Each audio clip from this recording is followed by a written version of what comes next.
함께 기도하심으로 우리 피우다 하도록 하겠습니다. 하나님 아버지 감사합니다. 오늘 이른 아침에도 주님 앞에 나아가길 원합니다. 주의 말씀을 다시 한번 읽고 묵상함으로써 주님 앞에 그 순종이 어디까지 나아가야 하는 것인지, 어디까지 우리가 최선을 다해야 하는 것인지 시간 한번 생각하는 시간을 되게 하여 주시옵소서. 감사합니다. 예수님의 이름으로 기도드렸습니다. 아멘. 오늘 함께 보실 말씀은 창세기 16장 1절에서 16절까지의 말씀입니다. 아브라함의 아내 사레는 출산하지 못하였고 그에게 한 여종이 있으니 애굽 사람이요 이름은 하갈이라. 사레가 아브라함에게 이르되 여호와께서 내 출산을 허락하지 아니하셨으니 원하건대 내 여종에게 들어가라. 내가 혹 그로 말미암아 자녀를 얻을까 하노라 하매 아브람이 사레의 말을 들으니라. 아브람의 아내 사레가 그 여종 애굽 사람 하갈을 데려다가 그 남편 아브람에게 첩으로 준 때는 아브람이 가나안 땅에 거주한 지 10년 후였더라. 아브람이 하갈과 동침하였더니 하갈이 임신하며 그가 자기 임신함을 알고 그의 여주인을 멸시한지라. 사레가 아브람에게 이르되 내가 받은 모욕은 당신이 받아야 옳도다. 내가 나의 여종을 당신 품에 두었거늘 그가 당신의 임신함을 알고 나를 멸시하니 당신과 나 사이에 여호와께서 판단하시기를 원하노라. 아브라함이 사라에게 이르되 당신의 여종은 당신의 수중에 있으니 당신의 눈에 좋을 대로 그에게 행하라 하매 사레가 하갈을 학대하였더니 하갈이 사레 앞에서 도망하였더라. 여호와의 사자가 광야의 샘물 곁 곧 술길 샘 곁에서 그를 만나 이르되 사레의 여종 하갈아 네가 어디에서 왔으며 어디로 가느냐. 그가 이르되 나는 내 여주인 사레를 피하여 도망하나이다. 여호와의 사자가 그에게 이르되 내 여주인에게로 돌아가서 그의 수하에 복종하라. 여호와의 사자가 또 그에게 이르되 내가 내 씨를 크게 번성하여 그 수가 많아 셀 수 없게 하리라. 여호와의 사자가 또 그에게 이르되 내가 임신하였은즉 아들을 낳으리니 이름을 이스마엘이라 하라. 이는 여호와께서 내 고통을 들으셨음이니라. 그가 사람 중에 들나귀 같이 되리니 그의 손이 모든 사람을 치겠고 모든 사람의 손이 그를 칠지며 그가 모든 형제와 대항에서 살리라 하니라. 하갈이 자기에게 이르되 여호와의 이름을 나를 살피시는 하나님이라 하였으니 이는 내가 어떻게 여기서 나를 살피시는 하나님을 배웠는고 함이라. 이러므로 그 샘을 부엘라에로이라 하였으며 그것은 가데스와 베레 사이에 있더라. 하갈이 아브람의 아들을 낳으매 아브람이 하갈이 낳은 그 아들을 이름하여 이스마엘이라 하였더라. 하갈이 아브람에게 이스마엘을 낳았을 때 아브람이 86세였더라. 아멘. 오늘 이제 이 16장 창세기 16장에서는 아브라함이 하나님의 약속이 성취되기를 기다리는 과정에서 어떤 한 가지 갈등이 생겨나는 것을 이제 보게 됩니다. 그리고 오늘 저희는 이것을 좀 다 볼 수 없기 때문에 말씀이 너무 길기 때문에 전체적으로는 조금 어렵고 사례의 관점으로만 오늘 말씀을 좀 함께 묵상해 보려고 합니다.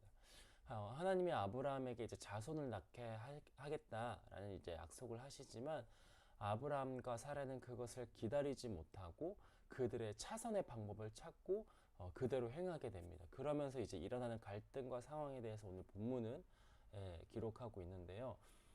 먼저 아브라함에게는 가정에 이제 자녀가 없었죠. 왜냐하면 아브라함의 아내인 사라는 아이를 낳기에는 나이가 이제 너무 많았고 또 몸 상태로서 이제 아이를 낳을 수 없는 상태가 되지 않았기 때문입니다. 이제 자기 자신이 나이가 너무 많아서 이제 아이를 이제 낳을 수 없는 것을 알고 남편 아브라함에게 가서 이제 한 가지 제안하게 되는 거예요. 이제 하나님이 우리에게 약속하시긴 했는데 이제 내 몸의 상태가 전혀 이제 아이를 낳을 수는 없다. 그러니까 저기 그 여종 하갈을 통해서 자녀를 낳으십시오라고 이런 제안을 합니다. 이건 뭐 아브라함이 먼저 제안한 이야기도 아니고 어떤 그 이제 더 당사자에 가까운 그 하갈이 아니 사레가 먼저 이런 제안을 이제 남편에게 하게 되는 겁니다. 그래서 아브라함이 자식을 얻기 위해서 하갈을 첩으로 이제 들이게 되면서 아브라함과 사레는 하나님께서 주신 그 약속의 본질에 대해서 생각하지 못하고 그 성취의 결과와 방법에 대해서만 생각하게 된 거죠. 인간의 방법은 사실 여기에 많이 이 한계를 많이 뛰어넘지 못하는 것 같아요. 주께서 우리에게 허락하신 그 약속, 그 언약의 본질에 대해서는 사실 생각하지 못하고 그 성취, 하나님이 우리에게 약속하셨으니까 이루어지는 이 목적에만 우리의 모든 방법을 다 한다는 거예요. 오늘 본문을 다시 한번 보면서 오늘 천천히 한번 나눠보려고 합니다. 1절부터 3절까지 읽어볼게요.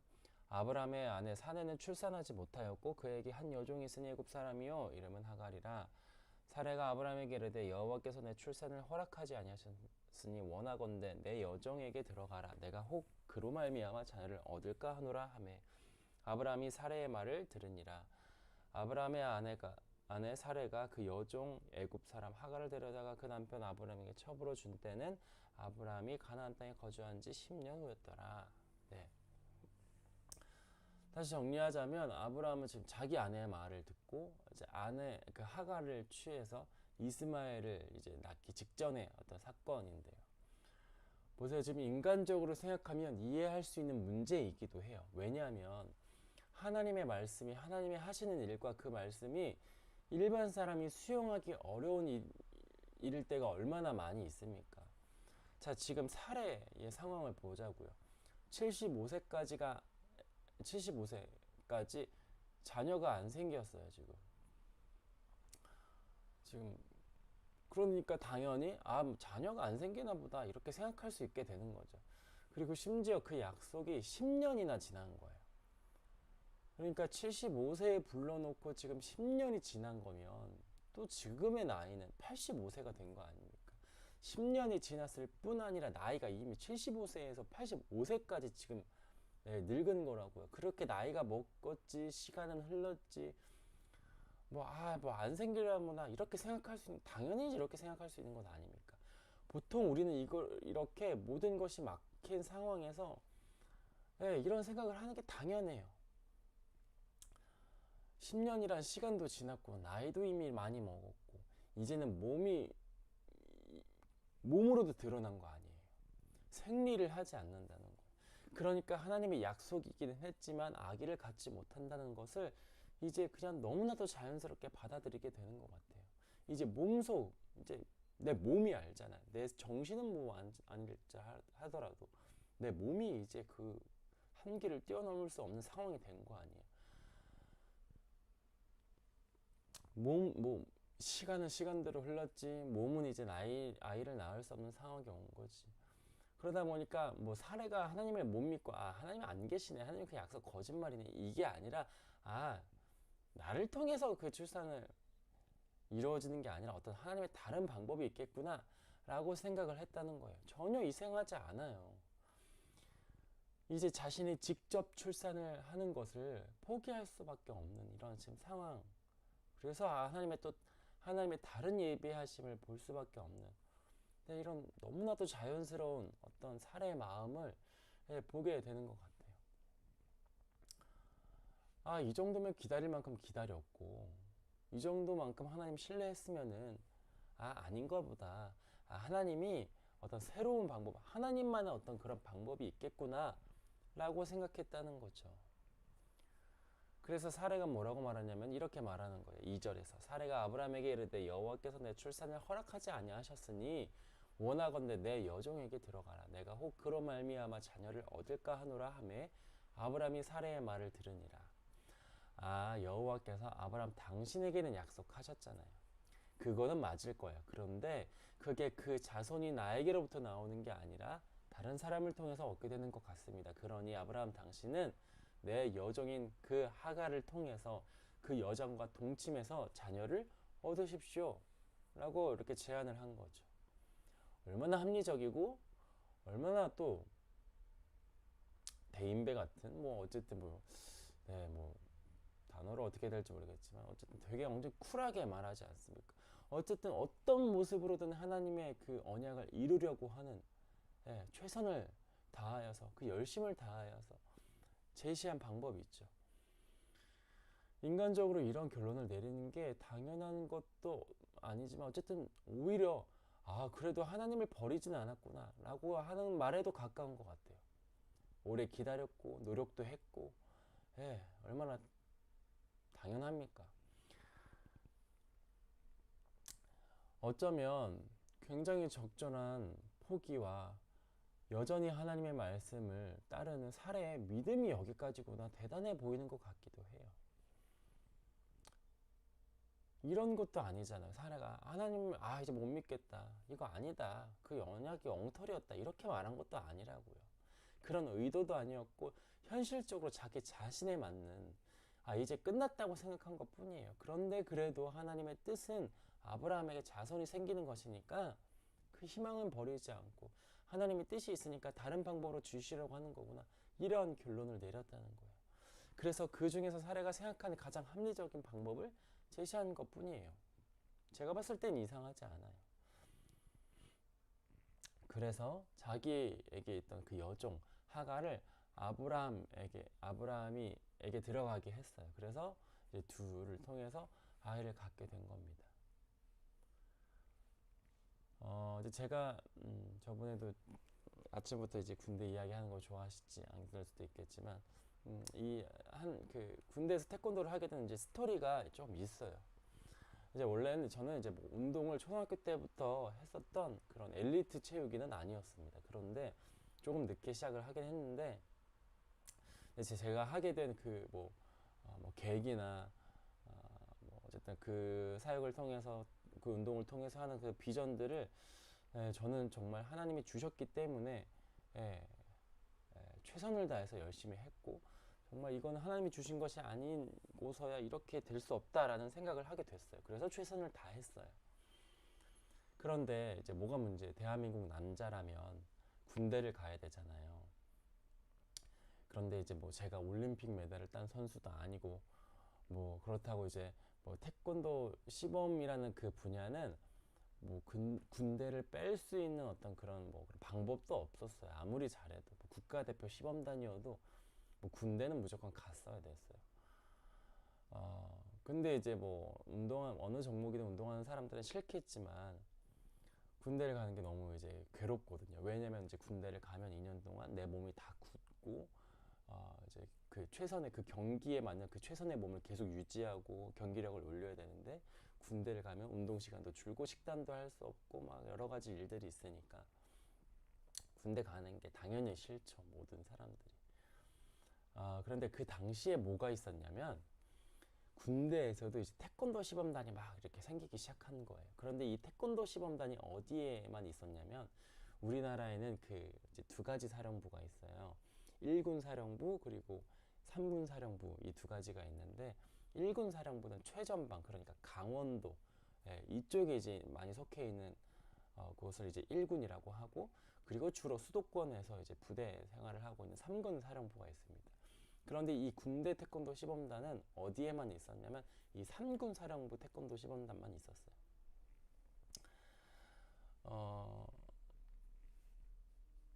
그래서 많은 이 태권도 시범을 하는 사람들이 이 3군에만 이제 가고 싶어 했었던 거죠. 그런데 아시는 분은 아시겠지만 군대를 다녀오신 분들은 아시겠지만 1군이었다가 내가 3군으로 가는 것은 절대 불가능해요. 왜냐면 사령부가 아예 다르기 때문에 절대 갈 수 없어요. 자, 그러니까 어쨌든 그 태권도를 그래서 보니까 가고 싶어하는 사람들은 다 3군으로 가고 싶어 했겠죠. 우르르 하면 몰리기도 했고 뭐 저기 가면 내가 계속 운동을 할 수 있으니까 오히려 전역했을 때 더 잘하게 되고 뭐 어쩌가지 계속 운동을 할 수 있으니까 그쪽으로 다 몰려든 거예요. 그런데 자기가 처음 입대할 때 자기가 1군 사령부로 입대하게 될지 3군으로 입대하게 될지 처음부터 알 수 있거든요. 뭐냐면은 지금은 훈련소 가기 전에 옛날에는 훈련소 가기 전에 이 보충대라는 이 개념이 있었어요. 지금 이게 다 사라졌는데 우리나라에는 세 가지가 있어요. 춘천에 있는 보충대 아니면 의정부에 있는 보충대 아니면 논산 훈련소로 바로 가는 거 이 셋 중에 하나예요. 그런데 춘천으로 가면 무조건 1군이고 의정부로 가면 무조건 3군인 거예요. 이게 뭐 빼박이에요. 무조건이에요. 그냥 결정돼 있는 거예요. 그래서 제가 어떻게 기도를 했을까요? 하나님, 제가 이제 그 군대를 가야 되는데 보충대를 의정부로 가게 해주세요. 엄청 기도했어요. 하나님이 나에게 그 태권도라는 그 비전을 주셨고 달란트를 주셨고 뭐 계속 하게 하실 것이라는 하나님의 그런 섭리가 있으니까 하나님, 저는 이제 무조건 의정부죠. 계속 이렇게 기도를 했어요. 그렇게 진짜 열심히 기도를 했는데 어디로 가게 됐을까요? 네, 춘천으로 가게 된 거예요. 뭐 이젠 빼박이죠. 이제 무조건 1군으로 가야 되는 거예요. 1군 사령부로. 그런데 이제 너무 신기한 거는 예, 그렇게 상황이 벌어졌으면 이제 저도 답이 없으면 그냥 포기하고 그 군대 생활에 빨리 적응하는 게 제일 합리적인 방법이죠. 그게 가장 최선인 거예요. 제가 그리고 또 심지어는 제가 진짜 굉장히 많은 사람들을 통해서 많은 인맥을 통해서 1군으로 3군을 갈 수 없냐 별의별 어떤 그런 인간적인 방법을 다 사용하기도 했어요. 그러니까 그 현실에 적응하는 게 저에게는 가장 맞는 방법이었죠. 그렇게 계속 기도를 하기도 했어요. 그런데 이 결론이 어떻게 됐냐면 제가 가고 싶어 했던 그 3군에 있는 태권도 시범단은 어떠한 일로 사라져 버렸고요. 제가 들어간 해에 제가 2등병 때 그 1군 사령부의 태권도 시범단이 새로 생기게 된 거예요. 그래서 제가 거기서 첫 기수로 활동을 하게 됐어요. 전역할 때까지 거기 있었어요. 말이 좀 길었죠.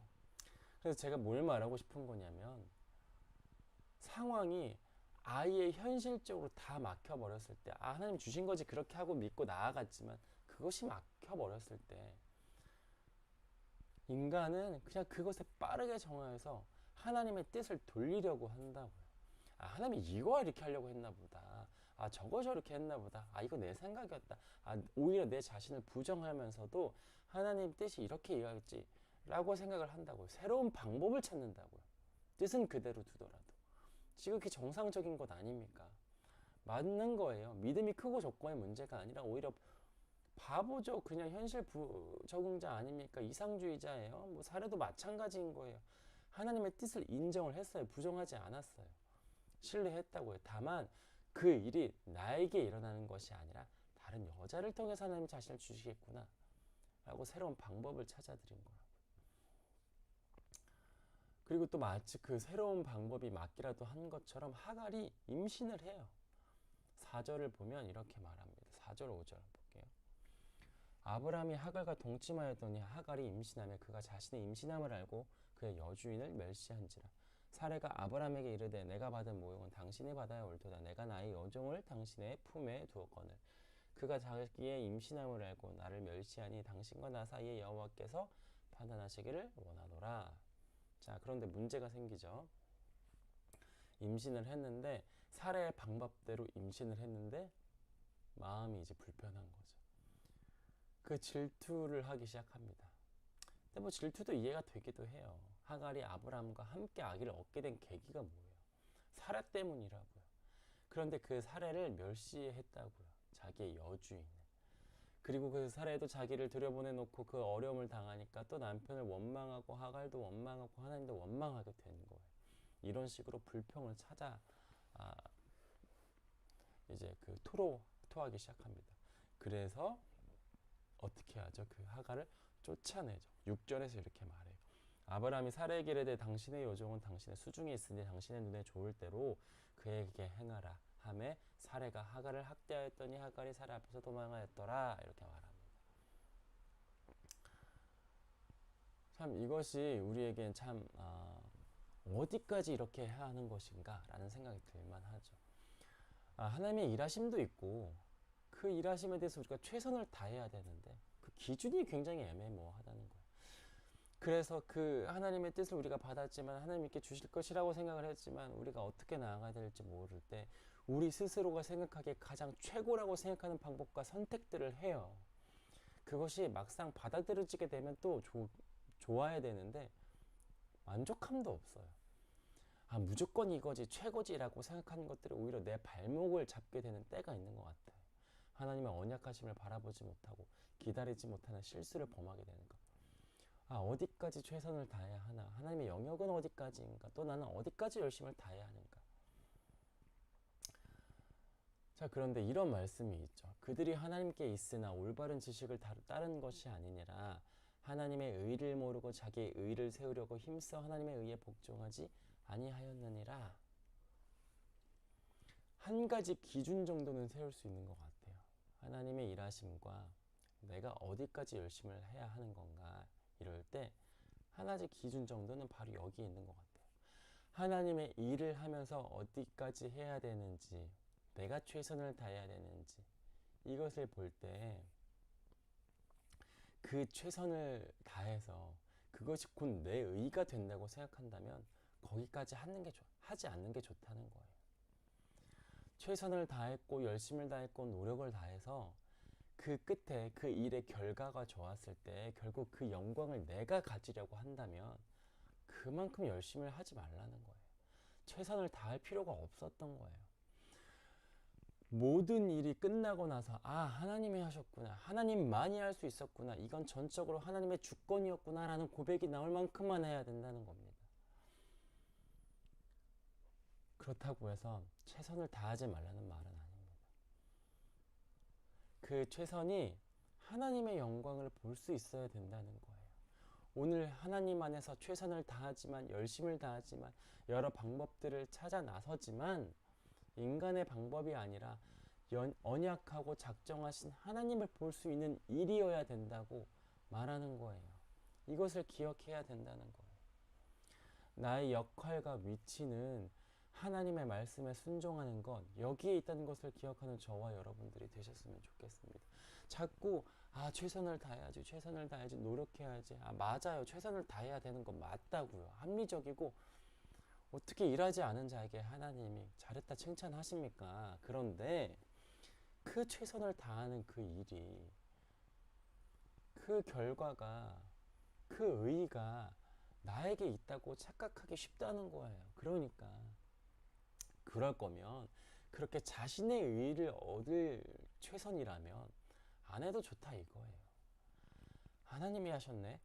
이거 전적으로 하나님의 은혜구나. 이것을 우리는 여기가 우리가 바라봐야 될 목적지라는 것입니다. 오늘 저와 여러분들의 삶을 통하여서 이런 고백이 나왔으면 좋겠어요.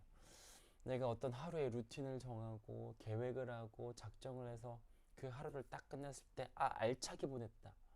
이게 완벽하고 좋은 하루가 아니라 최선을 다했음에도 혹은 다 하지 못했음에도 이건 하나님이 하셨네. 이건 하나님이 약속하셨네. 하나님이 작정하셨네. 이러한 고백을 할 줄 아는 이것이 완벽한 우리의 하루 아니겠습니까? 오늘 이 하루를 나아가는 저와 여러분들이 되셨으면 좋겠습니다. 우리 시간 함께 기도하실 때 오늘 주님 나의 의를 보지 않게 해주시고 나의 최선을 다하지 않게 해주시고 하나님의 일하심 그 차선을 선택하는 내가 되지 아니하게 해주시고 오직 하나님의 언약을 의지하고 신뢰하며 순종하는 그래서 그 모든 결과가 주님께로부터 나왔음을 고백하는 저와 여러분들이 되게 해 주시옵소서. 우리의 시간 이러한 마음을 놓고 함께 기도하며 나아가도록